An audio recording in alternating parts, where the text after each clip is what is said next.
اچھا چلیے.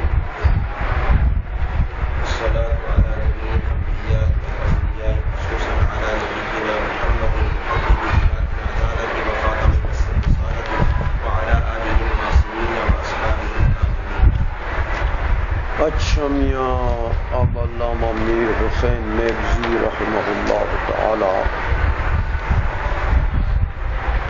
حضور کے شکریہ ادا کرنے کی نوبت میں آ گئے ہیں اللہ کی حمد کر کے. تو تخصیص بعد تعمیم کریں گے صلاۃ و سلام میں. پہلے تمام انبیاء کے متبعین پر سلام بھیجتے ہیں. تعمیم ہو گیا. والصلاۃ علی جمیع الانبیاء، کوئی نبی بار نہیں رہا.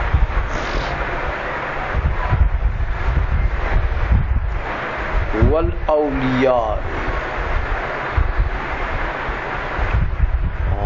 جمیع انبیاء کے اوپر صلات ہو، جمیع اولیاء کے اوپر صلات ہو، کوئی ولی بار نہیں رہا.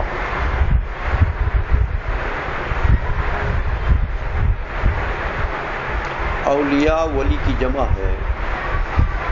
ولی کے کئی معنی آپ نے پڑھے ہیں، بمعنی ناصر، بمعنی محب، بمعنی قریب. تو یہ سارے معنی بھی جمع ہو جاتے ہیں. کبھی ایک ذات ناصر بھی ہوتا ہے، محب بھی ہوتا ہے، قریب بھی ہوتا ہے، تو کبھی ایک ایک پایا جاتا ہے. تو جمیع انبیاء اور جمیع اولیاء کے اوپر صلات بھیج کے اس کے بعد فرماتے ہیں خصوصاً علی نبینا محمد محدد جہات العدالت.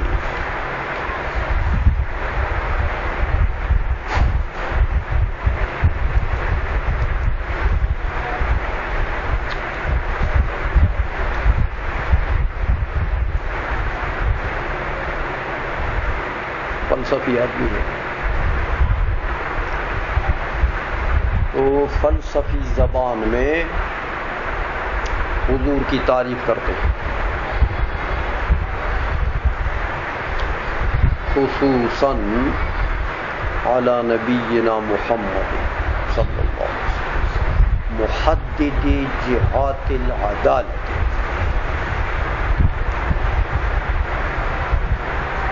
جہات بمعنی اطراف،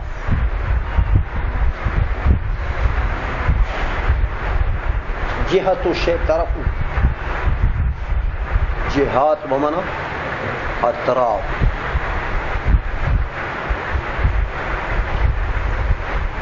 حدد یحدد بمعنی تحدید، یعنی حد مقرر کرنا،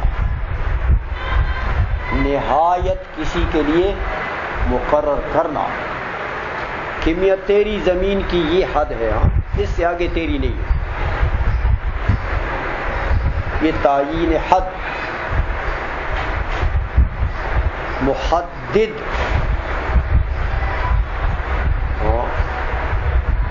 حد اور طرف معین کرنے والے. محدد حدود معین کرنے والے. حدود کس کے؟ جہاد. حدود اطراف عدالت کے مقرر کرنے والے. جہات العدالہ اطراف عدالت کے حدود، کہ میں عدالت کے اس طرف کی یہ حد ہے، اس طرف کی یہ حد ہے، اس طرف کی یہ حد ہے، اس طرف کی یہ حد. سمجھے ہو؟ عدالت کے تو کئی اطراف ہوتے ہیں، تو پھر ہر طرف کے حد متعین کرنے والا محدد ہوتا ہے. اب میاں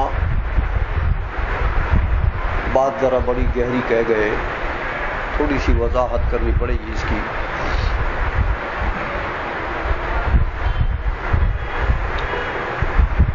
عدالت پہلے سمجھو.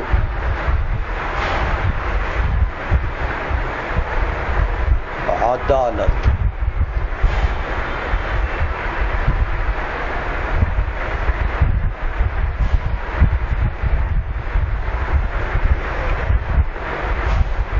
حکمت، عفت، شجاعت، تین چیزیں ہو گئی. حکمت، عفت، شجاعت.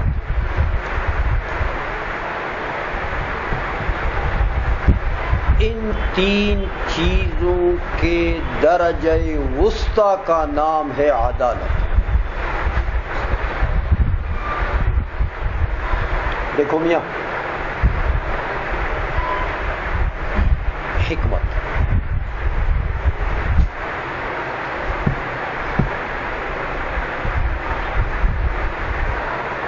حکمت کے بھی دو طرف ہیں، ایک جانب عالی اور ایک جانب سافل.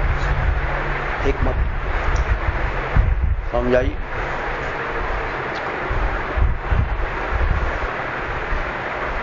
حکمت آپ نے پڑھا ہے، علم کامل. تو علم کامل کی بھی دو طرفیں ہوتی ہیں میاں. ایک تو بہت زیادہ، جیسے بندہ علوم فلسفیہ میں افراد کرے، جیسے فلاسفہ نے کیا. علوم فلسفیہ میں بہت آگے چلے گئے، تحقیقات بہت آگے کی،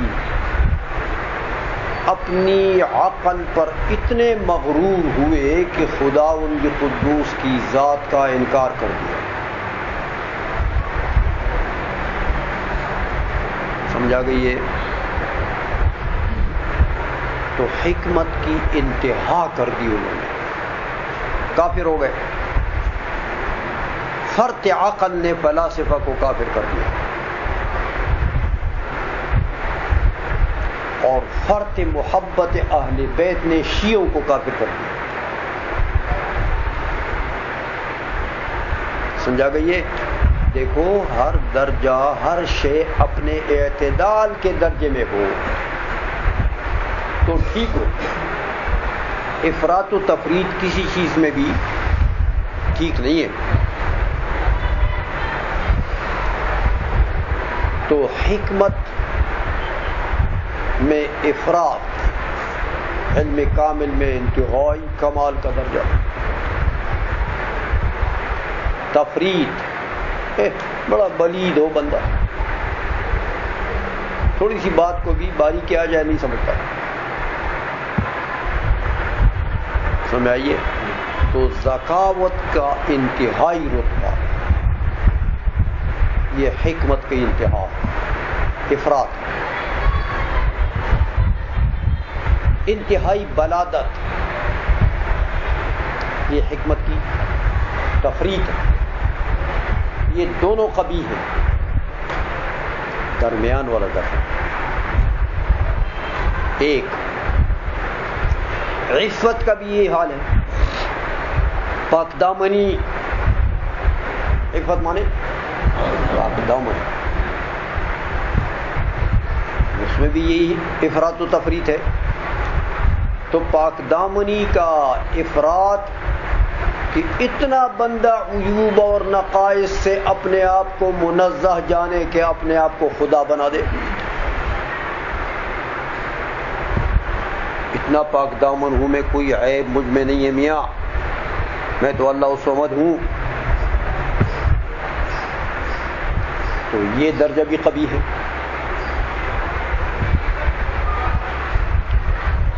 اور اتنا گندا کرے اپنے آپ کو کہ ہر گناہ کے لیے تیار ہو،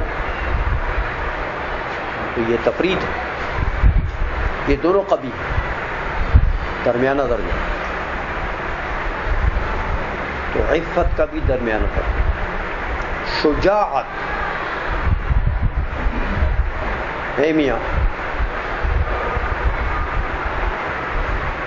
شجاعت کا بھی دو طرف ہیں، افراط و تفرید.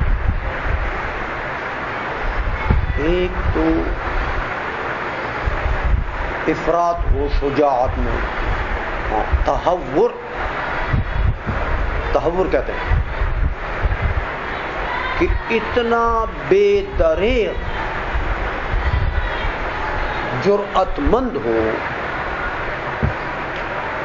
بے دریغ جرأت ہو اس کے اندر کہ نہ حق دیکھتا ہے نہ باطل دیکھتا ہے، بس اس کا دل جو چاہے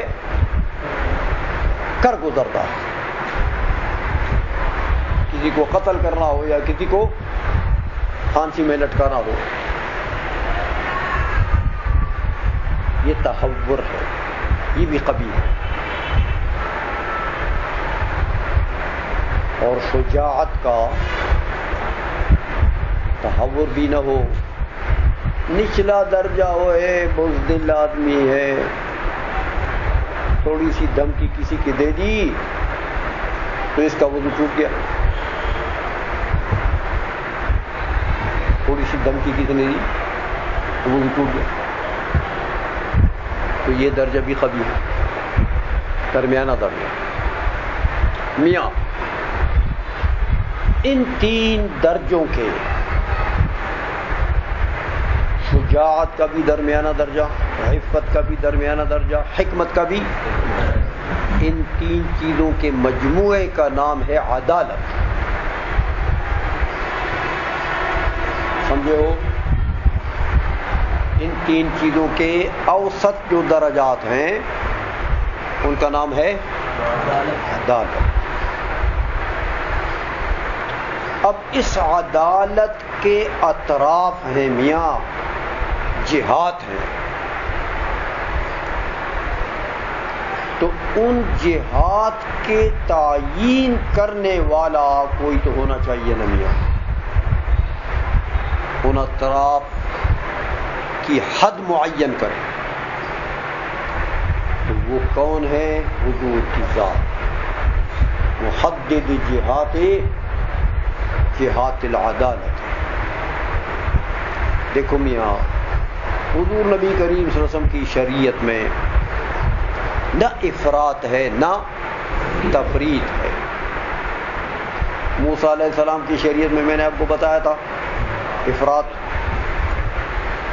عیسیٰ علیہ السلام کی شریعت میں تفرید. یہ درمیانہ ہے. شریعت محمدی علی صاحب الصلاۃ والتسلیم، یہ درمیانہ ہے. یہ عدالت ہے. سمجھ میں آ گئی ہے؟ تو اس میں نہ افراط ہے نہ.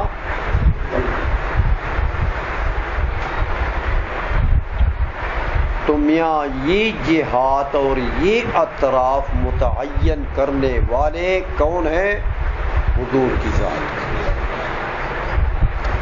یہ تو مرادی معنی میں نے آپ کو بتا دیا. اب ذرا تھوڑا یہ جو میر حسین مہدی رحمۃ اللہ علیہ نے جس طریقے سے فلسفی الفاظ استعمال کیے ہیں ان کو بھی ذرا سمجھ لیں. دیکھو میاں،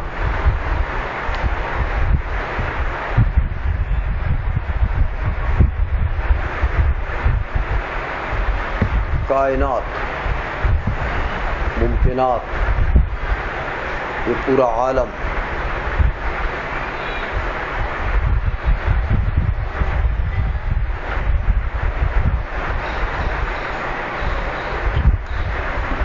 اس پورے عالم کی جہات ہے. دیکھو آپ کہتے ہیں یہ مشرق ہے، یہ مغرب ہے، یہ شمال ہے، یہ جنوب ہے، یہ فوق ہے، یہ تحت. یہ جہات ہے نا،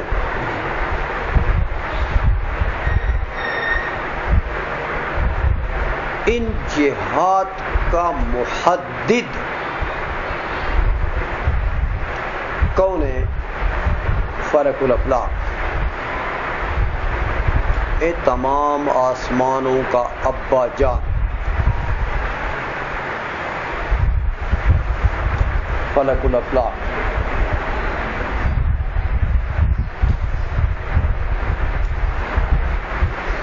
اہل شرع کہتے ہیں آسمان 9 ہیں، عرش کرسی بھی ملاتے ہیں، اور وہ ایک صاحب نے فرمایا نا کہ آنکھ آمد 9 فلک میں راجعو، انبیاء و اولیاء محتاجو، آنکھ آمد 9 فلک، 9 افلاک سے گزر کر جنہوں نے معراج کیا، 9 افلاک، 7 تو یہ آسمان ہوئے، ایک کرسی اور ایک عرش ہوئے، لا مکان میں گئے۔ عرش بھی تو مکان ہے، عرش بھی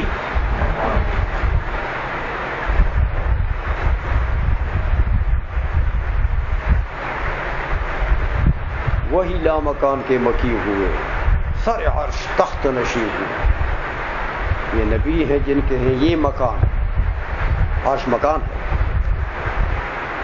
یہ نبی ہے جن کے ہیں یہ مکان، وہ خدا ہے جس کا مکان ہے۔ اعلی حضرت نے کیسے ان چیزوں کو حل کیا، تو عرش بھی مکان ہے، اور یہ اصل میں اعلی حضرت نے مولا علی قاری رحمۃ اللہ علیہ نے یہ شرح مشکات میں مرقات میں یہ بات لکھی ہے کہ اللہ نے یہ عرش تو مکان ہے، تو اللہ تو بیٹھتا نہیں عرش پر، کیا کرتا ہے خدا؟ اس عرش کو اللہ نے پیدا کس لیے کیا؟ فرمایا لاجلاس حبیبی، عرش کو پیدا کیا اپنے حبیب کو بٹھانے کے لیے، خود نہیں بیٹھتا۔ اسی لیے حضرت نے فرمایا یہ نبی ہے جن کے ہیں یہ مکان، وہ خدا ہے جس کا مکان ہے۔ تو یہ جو عالم ہے کائنات میں، اس عالم کے اطراف ہیں، یہ شمال ہے، جنوب ہے، مشرق ہے، مغرب ہے، فوق ہے، تحت ہے، یہ جہات 6، ان کا محدد کون ہے؟ فلک الافلاک، او 9 آسمان، 9 آسمان۔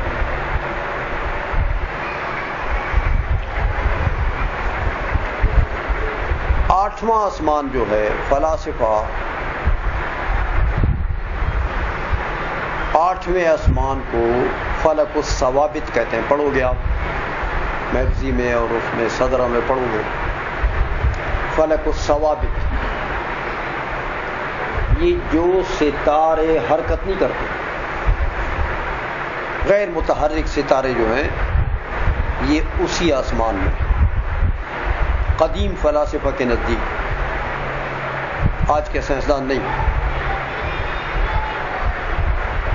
آج کا یہ اور طرف چلے گئے، تو گوبر کھاتے ہیں، پتہ نہیں کدھر چلے گئے۔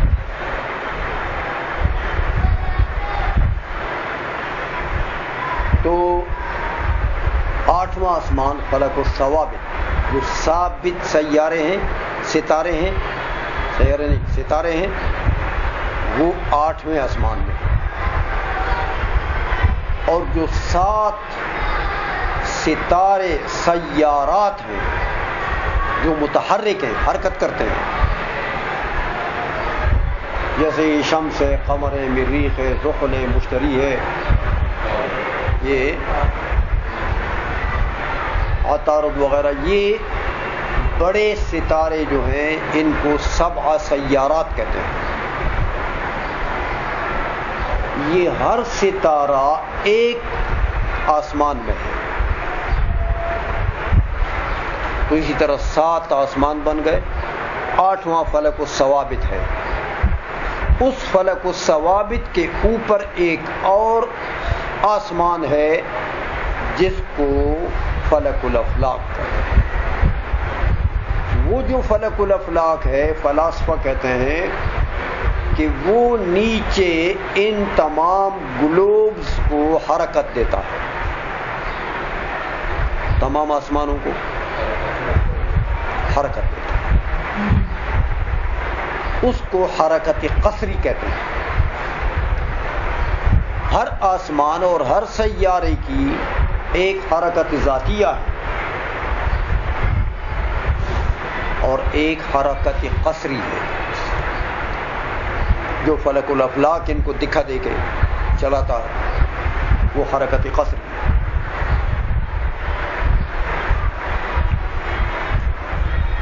تو وہ جو فلک الافلاک ہے وہ جو حرکت دیتا ہے حرکت قصری، اسی حرکت قصریہ سے گویا کہ رات دن پیدا ہوتے ہیں. اے میاں دیکھو،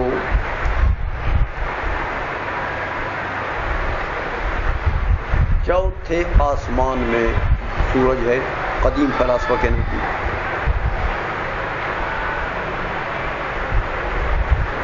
چوتھے آسمان کی ایک حرکت ذاتیہ ہے.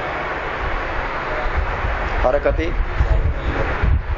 وہ مغرب سے مشرق کی طرف ہے. یہ اگر کہیں تصریح شرح تعمیری پڑھنی نصیب ہوئی تو وہاں پتہ لگے گا آپ کو. فلسفے میں بھی آئے گا، اس میں بھی صدرہ شمس بازغہ میں بھی کچھ باتیں آئیں گی. تو حرکت ذاتیہ چوتھے آسمان کی کیسی ہے؟ مغرب سے یوں چلتا ہے. فلک الافلاک اس چوتھے آسمان کو حرکت دے رہا ہے مشرق سے مغرب کی طرف. وہ ادھر دکھے دیتا ہے، ادھر چلاتا ہے. یہ خود ذاتی طور پر ادھر چلتا ہے، وہ ادھر چلاتا ہے. اب آپ کہیں گے پھر تو چلے گا ہی نہیں، جھگڑا ہو جائے گا، یا جو زورور ہوگا تو اسی کی حرکت چلے گی. لیکن ایسا نہیں ہے. حرکت ذاتیہ اور حرکت قصریہ دونوں جمع ہو جاتی ہیں. اس کی مثال دیتے ہیں فلاسفہ. جیسے چکی کا پہیہ ہے، چکی کا، اس کے اوپر ایک چیونٹی بٹھا دو تو چکی کا پہیہ تو ادھر گھومتا ہے نا ایسا. تو چیونٹی کو منہ کرو اس کے الٹے کی طرف تو چیونٹی چلے گی. چیونٹی کی دو حرکتیں ہو گئی. ایک تو وہ پہیہ اس کو گھما رہا ہے، تو ایک وہ خود بھی پہیے کے اوپر چل رہا ہے. تو چیونٹی کی دو حرکتیں ہو گئی. ایک اس کی حرکت ذاتیہ ہے جو الٹ ہے، پہیے کے الٹ ہے، اور ایک اس کی حرکت قصریہ ہے جو پہیہ اس کو دے رہا ہے. سمجھ میں آ گئی ہے؟ تو چیونٹی کی دو حرکتیں ہو گئی ہیں، اس کی اپنی حرکت بھی ہے اور پہیے والی حرکت بھی ہے. اسی طرح یہ چوتھا آسمان ہے، ایک اس کی اپنی حرکت ہے، وہ تو یوں گھومتا ہے مغرب سے مشرق، تو دوسرا اس کو ادھر گھما رہا ہے. تو رات دن جو پیدا ہوتے ہیں وہ حرکت قصریہ فلک الافلاک کی حرکت سے پیدا ہوتے ہیں، اس کی حرکت ذاتیہ سے نہیں، ورنہ وہ تو الٹا ہے. تو قیامت جب آئے گی حرکت قصریہ رک جائے گی، فلک الافلاک والی حرکت رک جائے گی. تو سورج پھر طلوع ہوگا کدھر سے؟ آسمان آسمان کی حرکت ذاتیہ رہ جائے گی، ادھر سے آ جائے گی۔ سمجھ گئے ہو؟ یہ پورے فلسفے کی، کائنات کی میں نے آپ کو خلاصہ سا رکھ دیا ہے محدد تک، کہ دیکھو میاں پوری کائنات کے لیے جہات ہیں، اور جہاد کے تعین کرنے والی کیا چیز ہے؟ فلک الافلاک۔ اس فلک الافلاک کو محدد کہتے ہیں، محدد جہات العدالت۔ تو عدالت کو تشبیہ دی ہے پوری کائنات سے، عدالت کو پوری کائنات سے تشبیہ دی ہے۔ ذکر مشبہ کا ہے، مراد مشبہ بھی ہے، کائنات ہے، کیونکہ اطراف عدالت کے تو نہیں ہوتے، کائنات کے ہیں، عالم کے اطراف ہیں۔ تو ذکر مشبہ کا، مراد مشبہ بھی، استعارہ مکنیہ ہو گیا، اور اطراف کا اس بات مشبہ بھی کے لیے لازم ہے۔ اطراف میں کیا ہو گیا؟ تخیلیہ ہو گیا، اور تحدید اس کے مناسب، تو کیا ہو گیا محدد میں؟ یہ کلام ہے جو استعارات پر مبنی ہے۔ سمجھ گئے ہو؟ اب یہاں دیکھو نیبزی نے بھی کمال کر دیا کہ حضور نبی کریم صلی اللہ علیہ وسلم کیا ہیں؟ محدد جہات العدالت۔ حضور نبی کریم صلی اللہ علیہ وسلم کو تشبیہ دی ہے فلک الافلاک کے ساتھ، تو ذکر مشبہ کا ہو گیا، مراد مشبہ بھی ہے، استعارہ بالکنایہ ہو گیا۔ تو حضور نبی کریم صلی اللہ علیہ وسلم نے شریعت مقرر کی ہے، نبی شریعت کے حدود کے افراط بھی نہ ہو، تفریط بھی نہ ہو۔ تو یہ حضور نبی کریم صلی اللہ علیہ وسلم کے لیے لازم تھا کہ نبوت کے ساتھ یہ لازم چیزیں ہوتی ہیں، تو یہ کیا ہو گیا؟ تخیلیہ ہو گیا۔ سمجھ میں آ گئی ہے؟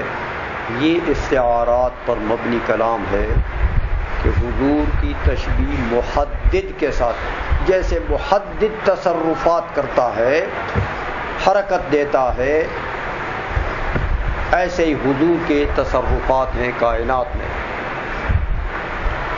کہ عدالت کے اطراف کے حدود متعین فرماتے ہیں۔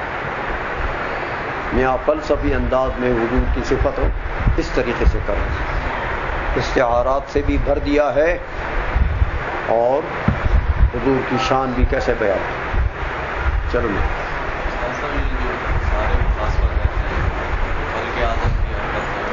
باقی آسمان یہ بھی تو کتاب اللہ کے خلاف، اللہ یوسف السماوات، کیا جو سماوات کی حرکت ہے جو فلاسفی کہتے ہیں، یہ بھی تو کتاب اللہ کے خلاف ہے، اللہ یوسف السماوات انتزولہ ہے نا، انتزولہ کو بھی ساتھ رکھو، صرف یوم سے کو نہیں ہے، اللہ نے روکا نہیں ہے، اٹھانے سے روکا، پورا جملہ یوم سے کو سماوات انتزولہ کے وہ زائل ہو جائیں، اپنی جگہ سے ہٹ جائیں، اس سے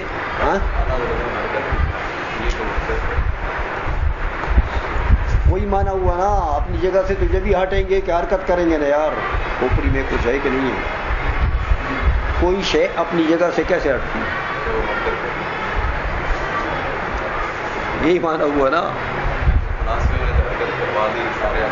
وہ یار انتزولہ کہ وہ اپنی جگہ سے ہٹ جائیں، جو اللہ نے کل فی فلک یسبحون، ہر ایک اپنے محور کے اندر متحرک ہے، اس محور سے نکل نہیں سکتا۔ انتزولہ کا یہ مطلب ہے ہوگا زمین کی حرکت۔ ان فلاسفہ نے، جو جدید سائنسدان ہیں، انہوں نے لکھی ہے، لیکن بہرحال یہ گوں کھایا ہے، ایسا ہے نہیں زمین میں حرکت نہیں ہے، حرکت سماوات میں، زمین ساکن ہے۔